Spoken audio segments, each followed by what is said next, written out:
So I'm very happy that we have a survivor of detention here.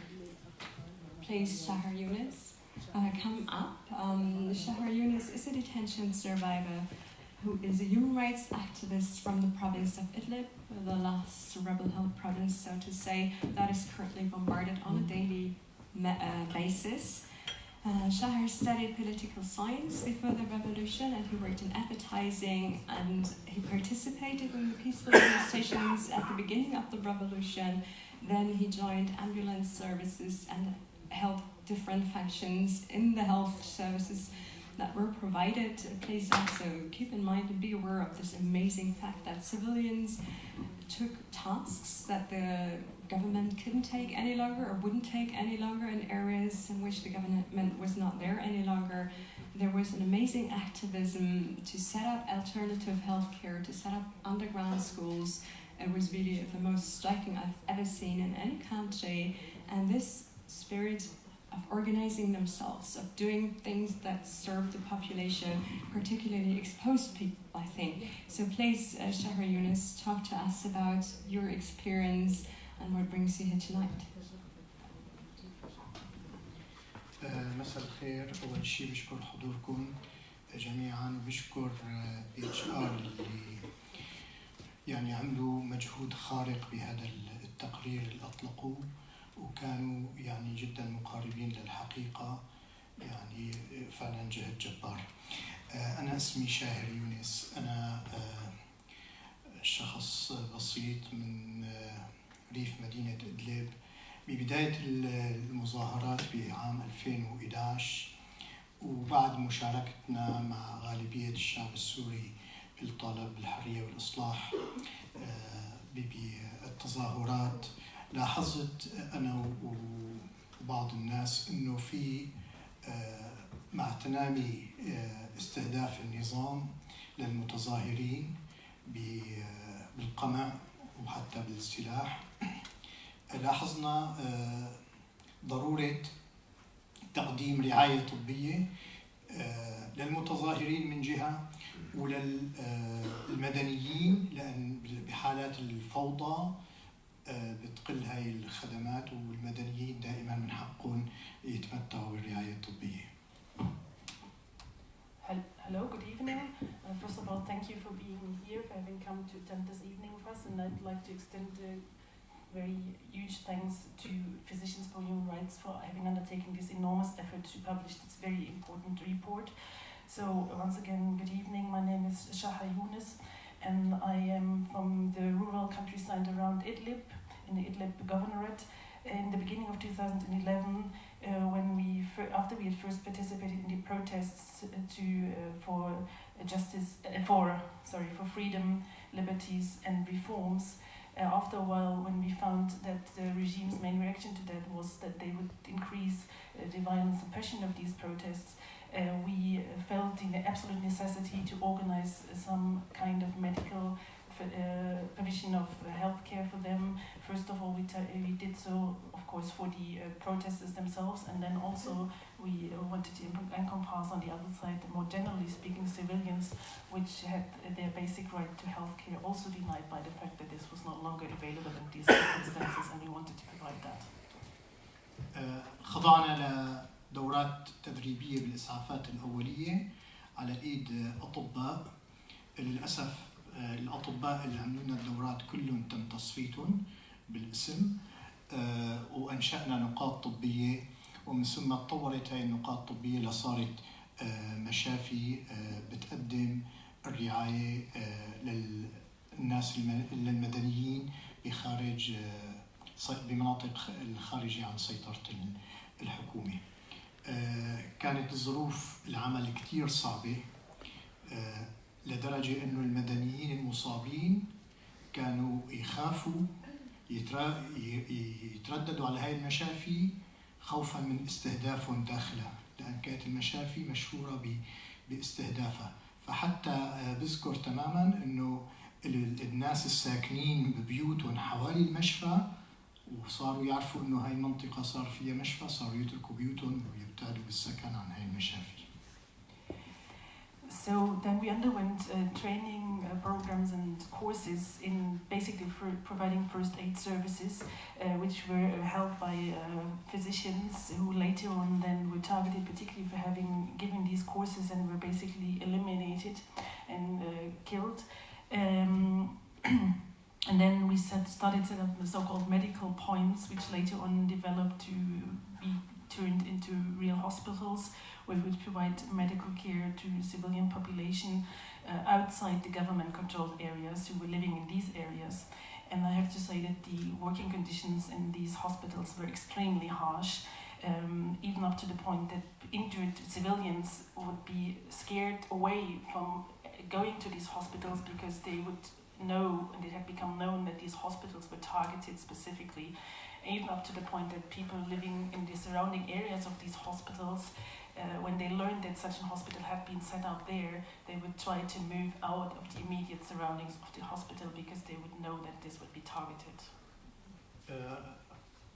انضمامي لهي المشفى ومشافي غيرها، اتنقلت بعدة مشافي وعدة مناصب إدارية أو حسب يعني معرفتي بالأمور الإسعافية. بالإضافة إلهم أطلقت مبادرتين. مبادرة هي اسمها باسم الطفل لتوزيع ألبسة مدفئة للأطفال، زائد مبادرات بتعتني وبتهتم بتأمين ولادات آمنة للنساء الحوامل بمناطق الحروب. ببداية 2013 تم اعتقالي من قبل قوات الأمن السوري. استمر هذا الاعتقال لمدة 4 سنوات و5 أشهر. خرجت في عام 2017.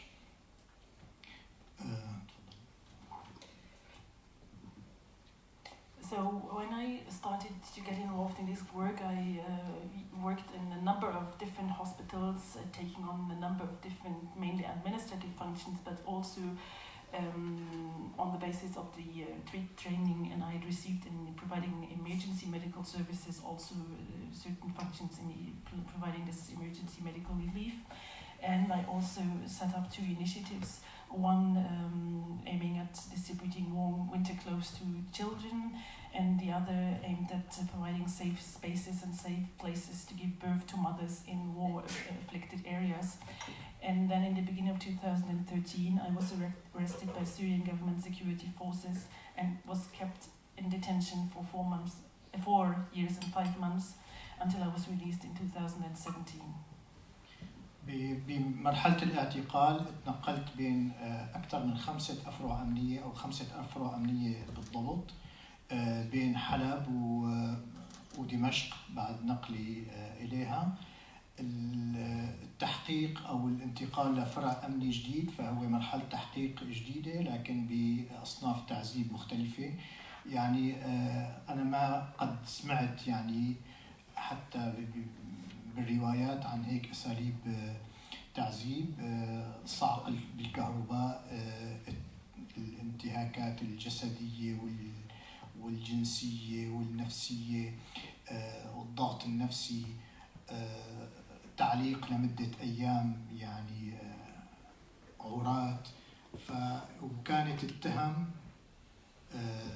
هو تقديم الدعم الطبي للإرهابيين. بس باختصار الإرهابيين بمفهومهم هو كل شيء بيعارض الحكومة السورية أو حكومة نظام الأسد.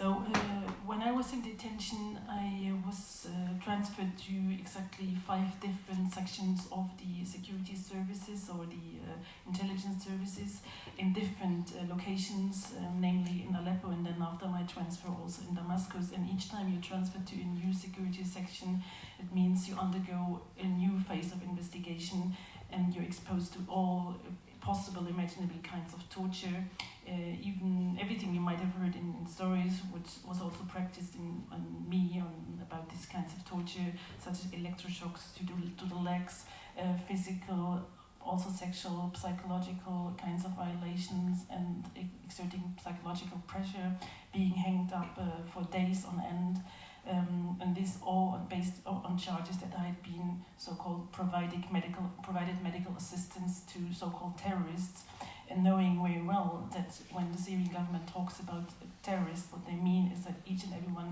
which tries to oppose them is for them a terrorist. بفرع فلسطين تحديدا كنت معتقل بقسم. كل المعتقلين اللي كانوا معي هن كوادر طبية، أطباء، صيادلة، مسعفين، متطوعين.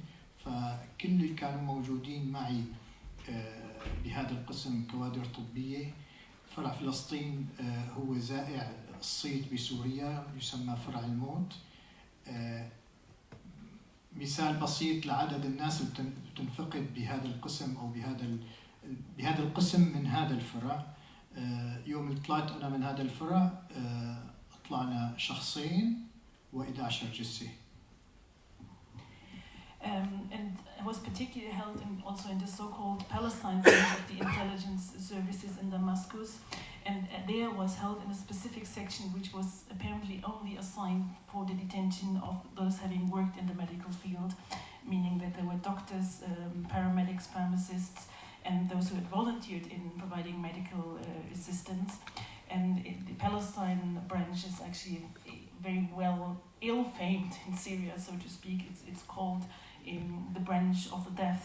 And just to give you a basic idea what that means of how many people are lost there and just never returned from there, the day I was moved out of that branch, there were 2 of us who were moved out of there alive, plus 11 dead bodies. تقريبا كل الاتهامات كانت متشابهة.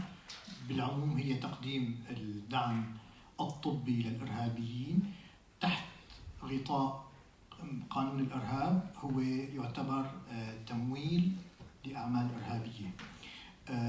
تعرضت لمحكمة صورية هي محكمة الإرهاب.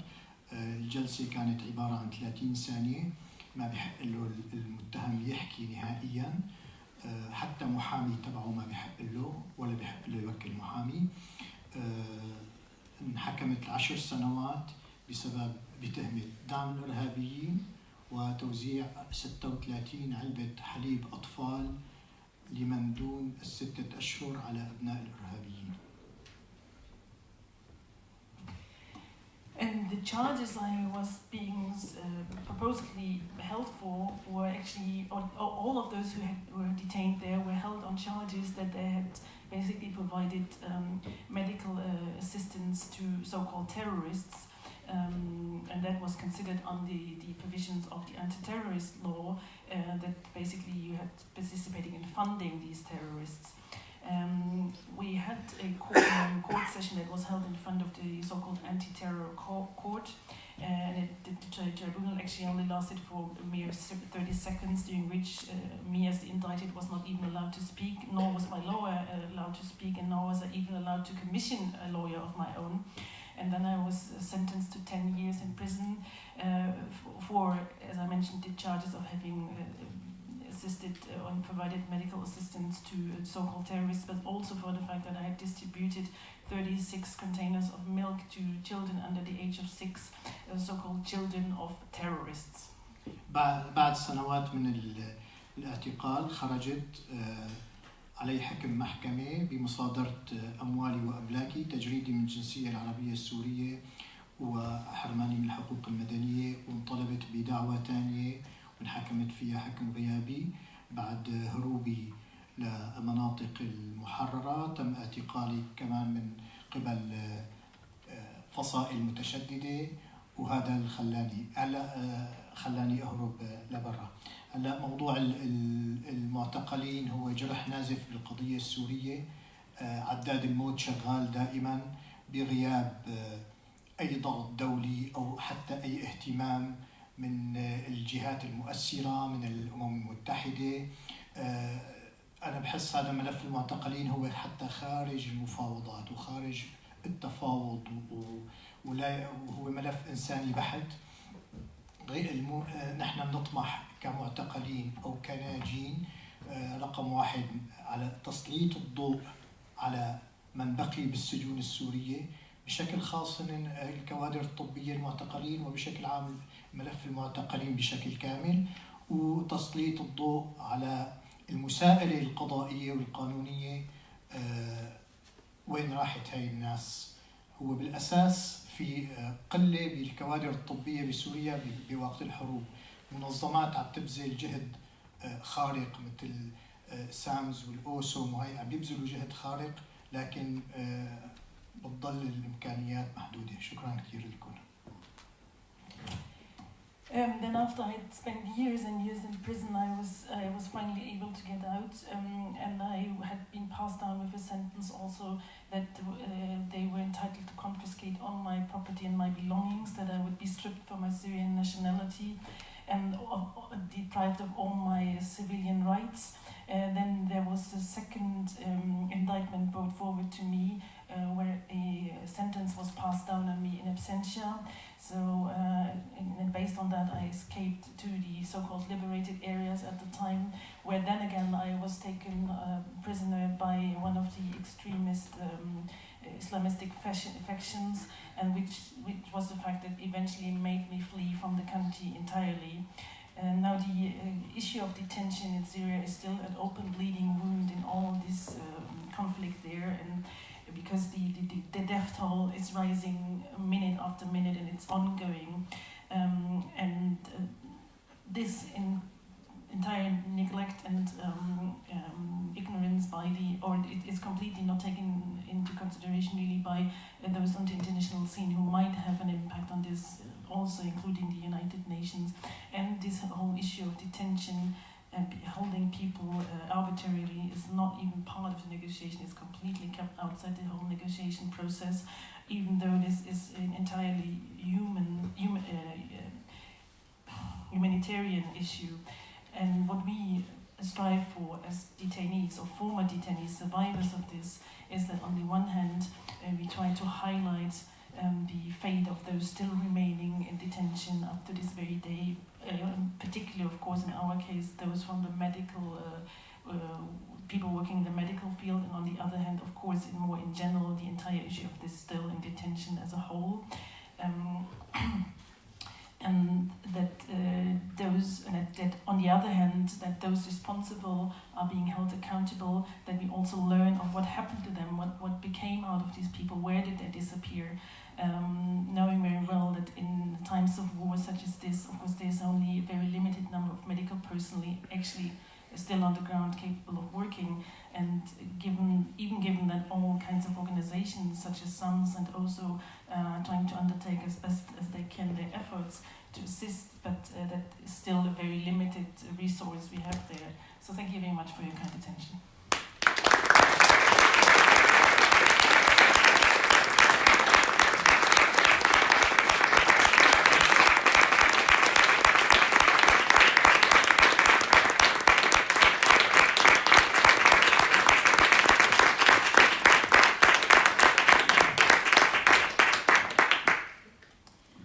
Thank you very much.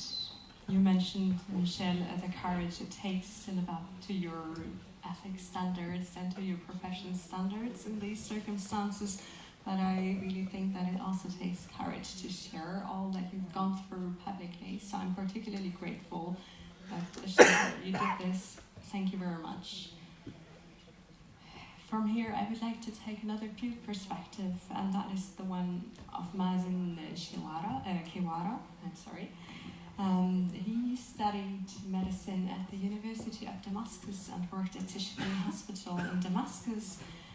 And then, unfortunately, already in 2012, he and his family had to flee from Damascus to Turkey. And in Turkey, Dr. Kiwara set up the Turkey center, the country office of the Syrian American Medical Society, SAMS, an organization that has been very active in providing medical trainings and aid across the border from Turkey and in Turkey. So please, Mazen, come on the panel. I think you wanted to talk, on the one hand, on the attacks that have been described already, but also on the conflicting mechanisms. So please, the floor is yours.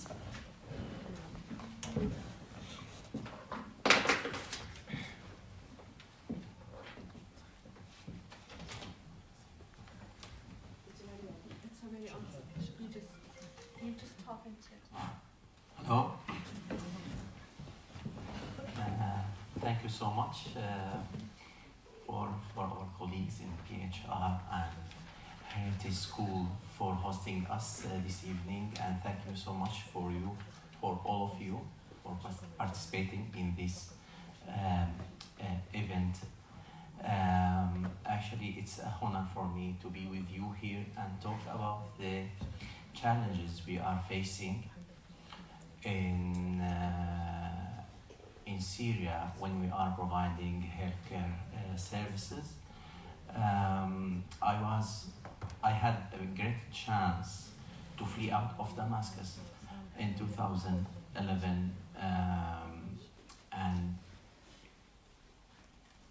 flee to Turkey without being detained by the security forces of the Syrian government, because vascular surgeon and were treating the patients, actually mainly the protesters,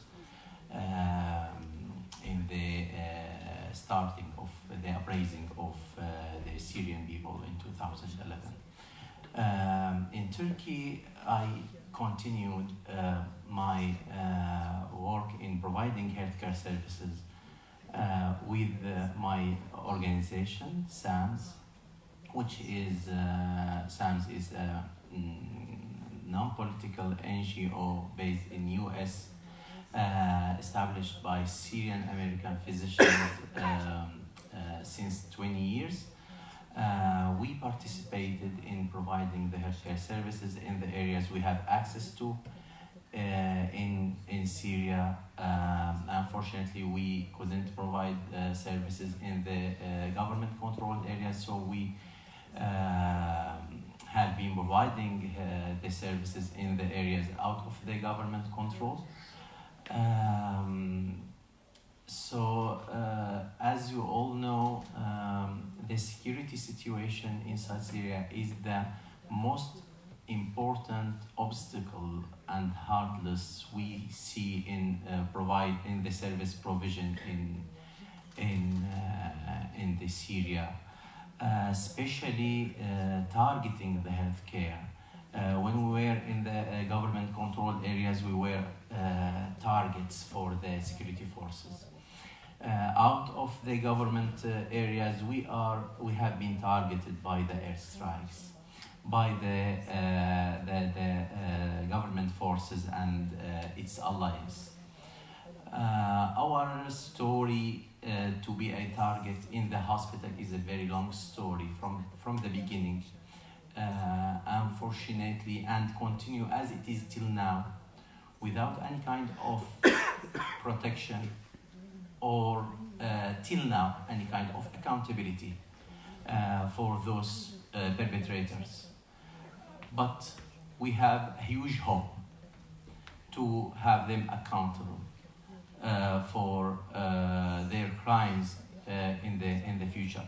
Because of that, we appreciated a lot such kind of reports and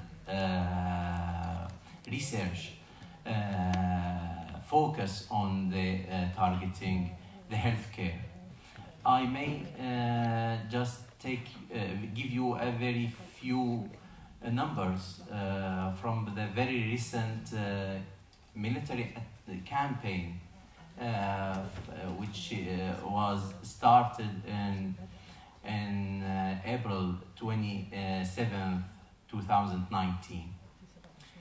Just for SAMS facilities, we had 24 attacks against 13 facilities supported by us. We lost 4 of our staff. They martyred in job in their facilities, providing the medical health care for the people in those very crowded areas. You may know that in Idlib pocket we have 3 million of civilians live there, very few number of physicians and few number of hospitals.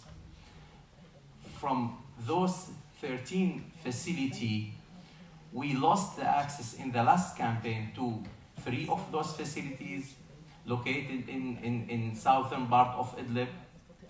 And we lost the 3 of those facilities because they were totally destroyed after the attacks and run out of service. Those facilities, just the 2 we lost the access to, were providing services for 13,000 beneficiaries a month. And for those we lost them and got destroyed, we were providing more than 20,000 service a month. So in very difficult situation, we keep losing the few resources we have to provide services to those people. In general, there was 66 attacks just from April till now. 66 attacks against 46 facilities in northwest Syria. Those facilities were providing services for more than 1.2 million people living there. And as you see nowadays, we see new escalation against this area, and with using the same tactic of targeting the healthcare, targeting ambulance systems, ambulances, and healthcare workers. UN, the humanitarian community, come up with some kind of attempts to let me say, to help, to make things difficult against those they are attacking the hospitals, and come up with something called deconfliction mechanism, OCHA deconfliction mechanism. We in SAMS were part of this mechanism from the beginning. We are providing the coordinates of our facilities with full consent of those people working inside those facilities, although they know that the perpetrators will attacking them, will do that and continue doing that because there is no accountability. But to make things more difficult for those perpetrators, they give us their consent to provide the coordinates of those facilities to UN, to provide that to Russian Federation, to the government side, to the coalition side, to Turkey forces also. Just if you could imagine that all of our facilities were targeted in the last campaign were deconflicted. That means all those locations were very clear that they are healthcare facilities, PHC centers, hospitals. Although, despite all of that, 13 of them were targeted, 3 of them were destroyed totally. We lost the access to 2 of them. So unfortunately, and after all of that work, and all of those sacrifices, we, as the international community and the humanitarian community, couldn't provide that protection to those people who deserve that protection because they are protecting others. The Security Council decided, and there was a Security Council resolution to have a new initiative and establish a new investigation body beside the others, which called the Board of Inquiry. and its mandate was just to look at those attacks against the healthcare services. We, in the health care organizations and as doctors working there, we were cooperating, and we have been cooperating with this board of inquiry, and we hope that we can get some kind of accountability. The report of this board will be ready at the end of December of this month, and will be provided to the Secretary General of the United Nations. We hope, I think everything right now in the hands of the Secretary General and the international community to give more hope for the physicians, the healthcare workers. It's not just hospitals. There are schools. There are water stations. Continue be targeting nowadays in northwest Syria. So I think our work of colleagues in looking for the accountability in Syria is very crucial, as essential, and hope that one day we can all together see those people against the law, the international law, and held accountable because things they did already. Thank you so much.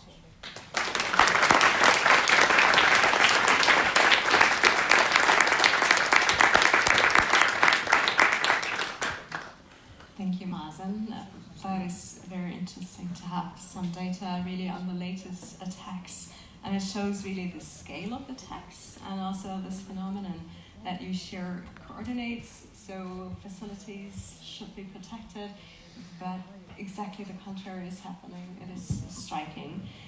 So the whole Syria conflict and this issue has been very well documented. We know what is happening, where, by whom and how. But what is happening with this information? I would like to invite Bashak Chali for shedding some light on possible avenues for accountability. You already saw her welcoming us, but she's a professor of international law here at the Hertie School and director of the Center for Fundamental Rights. She's an expert in international law and institutions on international human rights laws and policy, and holds a long list of assignments that really make her an expert in this. So please tell us, how is human rights litigation possible in the context of Syria? Thank you, Benton. Thank you for, I'd like to thank all the panelists to be here today. I really appreciate it very much. Maybe a couple of things. There's a big demand for accountability for Syria, but accountability for whom and accountability for what are two issues. In international law, we talk about two types of accountability. One is accountability of states as imaginary actors, i.e. the accountability of Syria, or accountability of the Syrian institutions under international human rights law, because the testimony that we heard today is torture. States are responsible for torturing anyone within their jurisdiction. So there's the question of accountability for states in the case of state of Syria or other actors. The second one is the accountability of individuals, so not the state of Syria, but the man who have carried out the torture, which is the criminal accountability. And obviously, in the case of Syria, the demand is for both, and the report that Physicians of Human Rights has done highlights both of those aspects, because the crime of torture is both an individual crime and also a state crime, if you want to use that sort of term. After a certain time in Syria, of course, the conflict has, the protests, the peaceful protest has changed its color as well. So at some point, people did say that, sometime in 2012, we have an international armed conflict. So things, the nature of things change, and of course, there's a lot of call for accountability for violations of laws of war And this is, well, I think, one of the targeting of hospitals also come into this, that there's another sort of an area where we say that individuals are accountable, but the state of Syria or other states may also be accountable. So the civil and the criminal individual accountability are two things. I'm highlighting this because it's important about what is possible along these lines. Can we hold the state of Syria accountable? Currently, the answer seems to be not really. In the current circumstances, we can't hold Syria accountable in Syria, so not within the domestic structures of Syria. Syria's structures are not possible. For this to happen, there has to be a massive change, almost a ruptured transition for an accountability for Syria to be discussed in Syria, and that's not likely at the moment. Could Syria as a state be held accountable outside of Syria? Syria can't be held accountable in other countries' courts. States have immunity, heads of states have immunity, so you can't have a case against Syria, even though the perpetrator as the state is very focusing on it. Could there be a case before the International Court of Justice, some sort of international case against Syria? That's also not really possible because Syria wouldn't accept that. These institutions are voluntary institutions. So the Syria accountability about Syrian responsibilities is very, very limited in these contexts for human rights violations or for violations of international humanitarian law. Now, a lot of conversation has really turned to accountability of individuals because this is a little bit maybe more likely. Could individuals be held accountable in Syria? The answer is no, not at the moment, unless there is a process, a transition, which actually focuses on these crimes, the issues that were highlighted about these mass detentions and torture and everything else, right? So, and this is not where we are. Accountability at the International Criminal Court, which is about individual criminal accountability, well, that idea got a double veto at the Security Council. The referral of Syria was vetoed both by the Russian Federation and by China. And a double veto is a pretty big veto. It's not one veto of a permanent member, but two. So I think that's a bit of a dead end. So where do you go from there? Is exactly that's what's happening in Europe at the moment, because the domestic courts, where actually a lot of Syrian refugees have been able to, not everyone, but some people have been able to go and travel. These are the places where we see very tiny, tiny glimpses of accountability at the moment in Germany, in Sweden, in Norway, in France, and it is likely that it would pop up in some other places as well. But of course, you have to take this with a pinch of salt in a way, because if the perpetrator is not in Germany, there's one case like this in Germany. There's an arrest warrant against the Air Force Intelligence, the head of the Air Force Intelligence. What signal it sends is that he won't be able to come, right? He won't be able to travel to Germany because there's an arrest warrant, but it won't be possible for the German police to go into Syria and arrest him and bring him back. So, but if the perpetrators are in Europe, it happens. Sometimes you meet your perpetrator in a country where you seek asylum. That's possible. So there is some sort of a chance for that. Because the domestic regime can't do anything for accountability, the international systems are blocked. That's why we see this sort of horizontal movements, which are nevertheless, I think, incredibly important, because this is not a situation where we can say, oh, that's not good enough, we won't take that, because it's exactly what you heard today. It is incredibly important to have even a small glimpse of accountability, even though these cases, the domestic cases in Europe, are not necessarily successful. Maybe just a final remark about something quite unique about Syria. Syria is a very important case for international law and policy, because usually you have a trial and then you have investigations, right? So somebody starts a case and somebody starts investigating it. In the case of Syria, Bente, you highlighted this. This is a complete reversal. We have a lot of investigations and no trial. So the investigations are prior to actually having the court cases.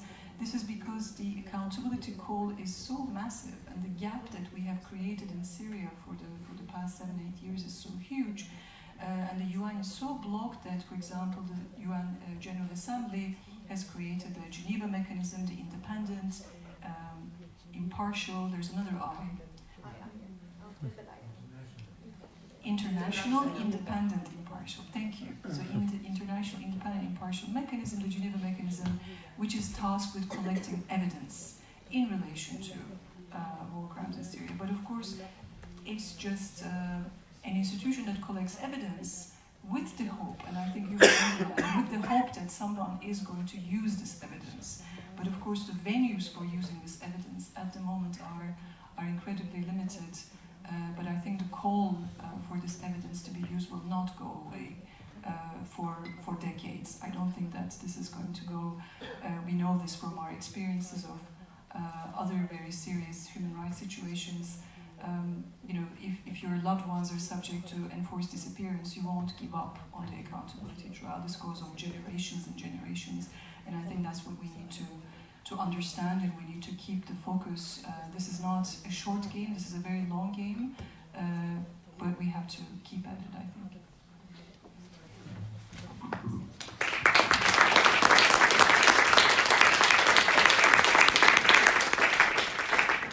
Thank you very much. Even though that was not a very uplifting perspective to see how many roads are closed, I think the aspect that you highlighted, the worth of documentation itself, collecting evidence and being systematic about it is very special and very important.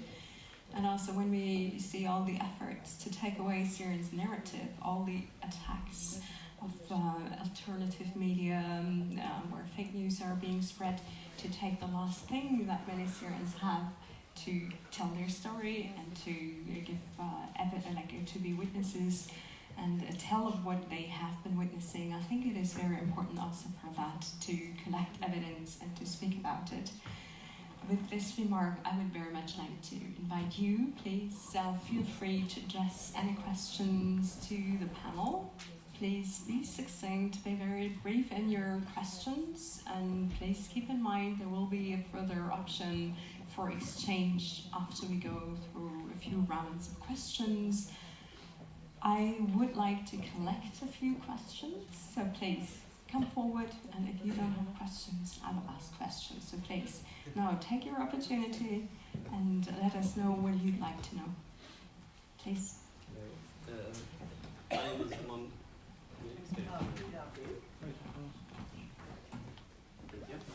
Hello, my name is Humam. I'm a charité now, former field doctor in Syria.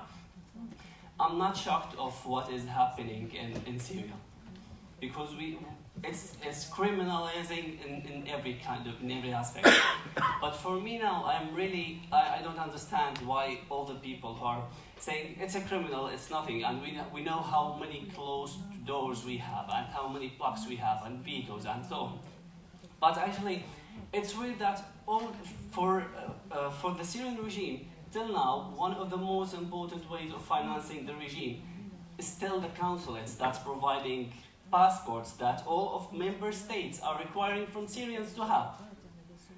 A normal Syrian pays like $800 for 2 years passport. It's really vital for the regime. UN was using the really. Would you have a question to the panel? Okay. To the panel, knowing that always those closed ways, I think that we are not trying with all other prospective ways that we can try to have a pressure on the Syrian regime. Is there any aspect that we are going to use such financing things to pressure the Syrian regime or not? Thank you. There's a question from the back.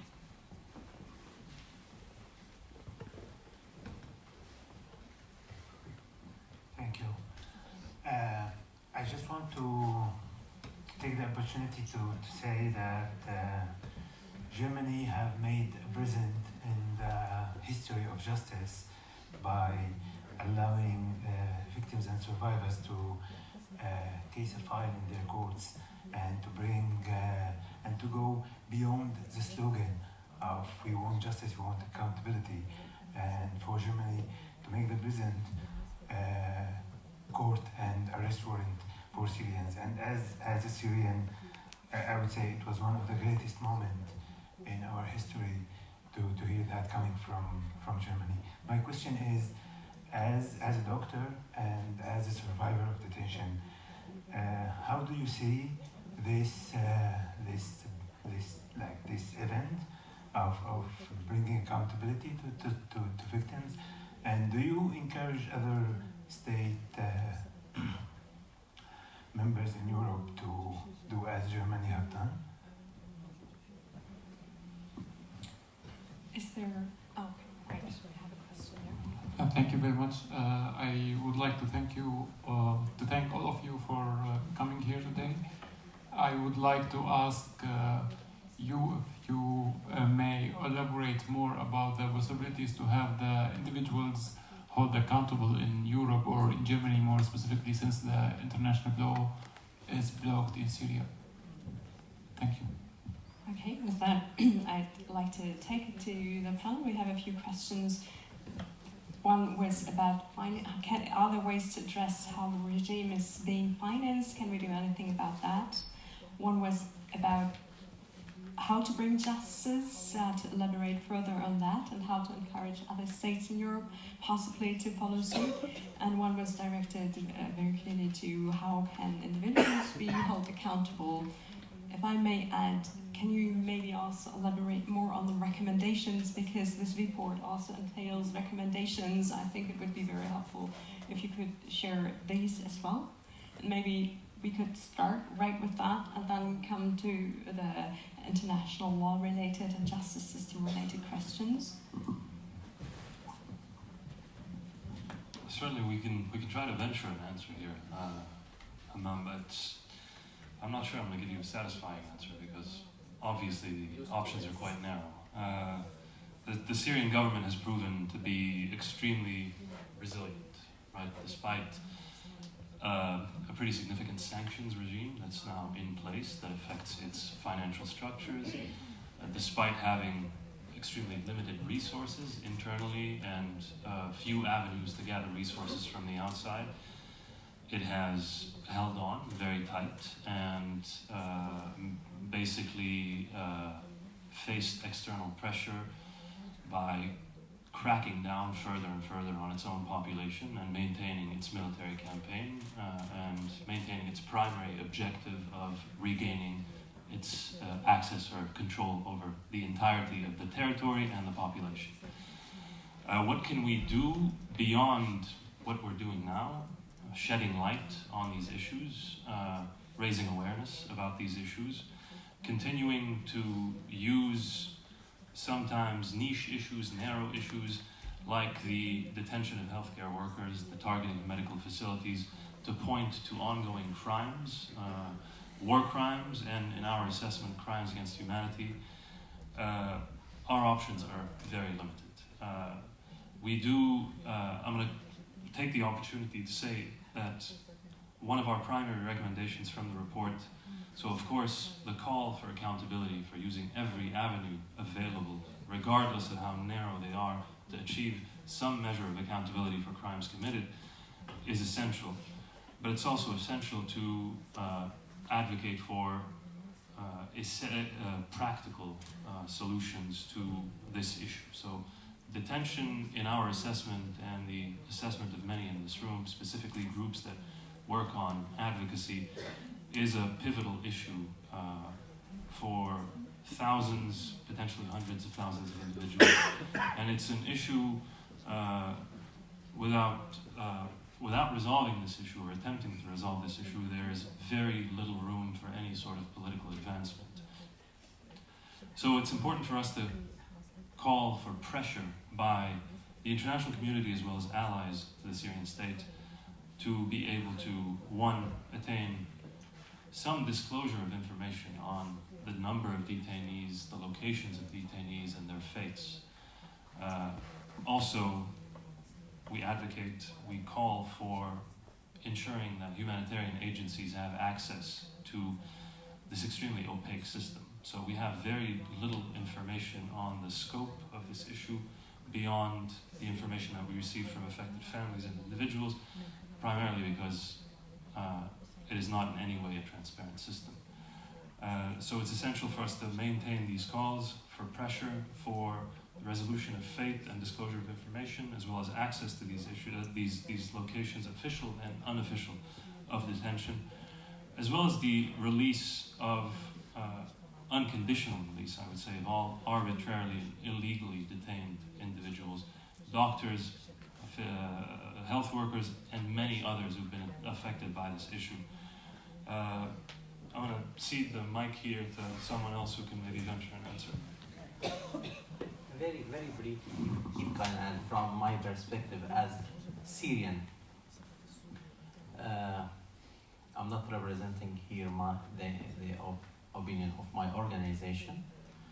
I think the international community, the international system failed the Syrian people. Failed in the protection of those people, and will fail other people in the future because of the system itself that give superpower for very clear states with very specific political interest to support one state and left this support on others or from others. So I don't think that under the current international system we will see real protection for the people on this earth. I hope that one day we will see some kind of accountability under the same system. We may see some kind of accountability because of your work, because of our work and our goodwill. I don't want to talk a lot about that and leave that for my colleagues. Thank you, but maybe we can link your question about Germany or the domestic courts to also this constraints about geopolitics. So when Germany issues an arrest warrant, it issues it to the Syrian government to say, I think that this person who is your citizen, who lives in your country, may have committed a crime of torture, or we think they may have committed war crimes or crimes against humanity. The arrest warrant says, we'd like to try this person. So under what circumstances would Syria release an intelligence official or some sort of acting person? Not under these geopolitical circumstances. That won't be possible because you need some cooperation from Syria if the perpetrators are not in Europe. So, i.e., if the perpetrators haven't traveled or given up being a perpetrator and actually have come to Europe and people have received information and so on. So that is the big, I think, difficulty with accountability. So you can say, well, does it matter what they're accountable for? Maybe we can think about that. It is important, I think, that if someone is accountable for war crimes or for crimes against humanity, which are, systematic attacks on the civilian population within the context of a greater sort of a policy, because it matters for the victims as a whole about what is it that you're holding people accountable. So, and I think these issues will come over and over in many courts in Europe. But once you can't get the perpetrators here, it is a difficult one. But of course we can say this gives a relief. I think a colleague at the back said this, for the victims, because it gives people a voice and also it helps us to understand it's almost like a people's trial. So the perpetrator is not there, but actually there is a sense of justice for those who have experienced that. It has been successful, I think, in a couple of occasions when you have, for example, ex or current ISIS fighters who are actually dual citizens. So some people have traveled to Syria to fight because, as you know, a lot of people have committed crimes. We highlighted the government because this is significant in the case of detention. So in some cases, when people have traveled to Syria and they came back to different European countries, of course they're physically there, they're a citizen, and of course this is a different type of an issue when you get those people. But of course, if they're not there, the courts here are using universal jurisdiction. They're activated by victims who are here, and of course they're using all this evidence that is collected by NGOs, by a lot of civil society groups, and also by the UN mechanism, who's collecting evidence and sort of waiting for people to tap into it.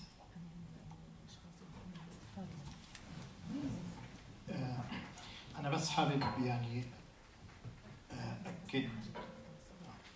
أكد على الشيء اللي حكوه دكتور وريان. بصراحة أنا واحد من أفراد الشعب السوري اللي مصاب بخيبة أمل كبيرة، وما بيعول على يعني بصراحة على السياسيين بالغرب. السياسيين مو من اهتمامهم ولا من أولوياتهم هو الوضع الإنساني بسوريا حاليا. كانت الوتيرة أحسن، كان الوضع والتعاطف العملي كان أحسن مع قضية الشعب السوري. للأسف هلا بنشوف موضوع إعادة تلميع للنظام، مثل كأني واحد عم يعمل عملية تجميل لمومياء. فيعني ما منا فايدة. يعني نطالب دائما يعني السماح للناجين ومساعدتهم بدول على الأقل برفع قضايا ضد النظام، تحقيق قضايا بالمحاكم الدولية، والسماح لمنظمات المجتمع المدني اللي عم تشتغل بحق، يعني مو لأن موجود PHR والشبكة السورية لحقوق الإنسان موجودين معنا، لا فعلا يعني إذا بتشوفوا إننا عم يبذلوا جهد يعني بيعادل مجهود دول بالتأثير. ف يعني بصراحة برجع بقول من البداية إنه مع هذا النظام ما في أمل ليتحسن شيء. شكرا لكم. Well, I'd like to add just something to what Dr. Mazen and Rayan said, that I'm actually one of the members of the Syrian people, and I am just as disappointed as probably anyone else is, and I don't place any hopes into Western politicians that they basically show any interest or place any priority in the current situation in the Syrian issue from the point of view that we would like to see it. I mean, there used to be some more movement and some more momentum at some certain point in time in the past as regarding the Syrian situation, and there used to be more sympathy with us, and the situation used to be a lot better. But now, in a way, the regime has returned in force, and it is like you have undertaken a beautifying surgery. It has undergone aesthetic surgery for a mummy, and it has been resuscitated, so to speak. But the only thing we might ask for is victims and survivors of this kind of treatment that we be allowed and we be assisted in bringing forward cases in the places we are now here in Europe in these different states to litigate or to prosecute in national or international courts for these cases. And I'm giving the huge amount of effort undertaken already by civil society organizations, and not only saying that as PHR or the Syrian Network for Human Rights are present with us here today, but I really sincerely mean it. It's an enormous effort, and it's extremely important that these very worthwhile efforts are undertaken as a kind of make-up for the missing of efforts undertaken on the international community level. And that brings me back to my starting point again, that basically I don't think that there's any hope that we can achieve anything in this regard with the current Syrian regime in place. Thank you. Thank you very much. I hear a strange sound. I'm not sure whether that means that we are being kicked out because I failed. I didn't manage to keep the time as well as I wanted to. But the reason is that we're dealing with big subjects and important subjects, and I think that you had a fascinating amount of insights and information to offer. Therefore, I allow myself to cut you short here. I know that I promised you that you'd have a short intervention, but please remember, we're now going outside. We'll have some food. And actually, Hetty's school, not only hosting us generously here, also arranged for something special. A catering company is there that is called Refu Eat, and it is a kind of social, it has a social component as well, employing refugees. So please join us there, bring your questions, and mingle outside. Thank you very much, everybody here on the panel. It was a very interesting discussion.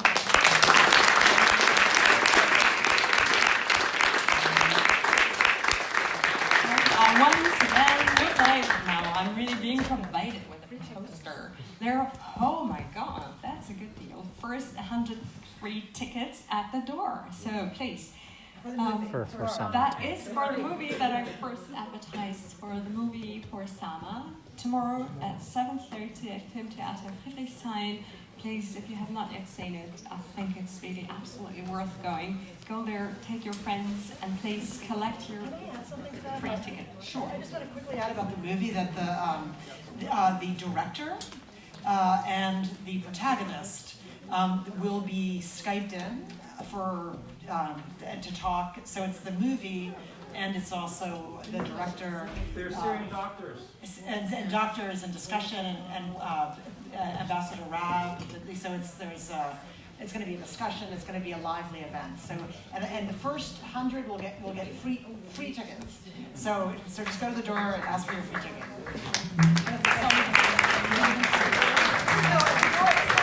At the door of the cinema tomorrow.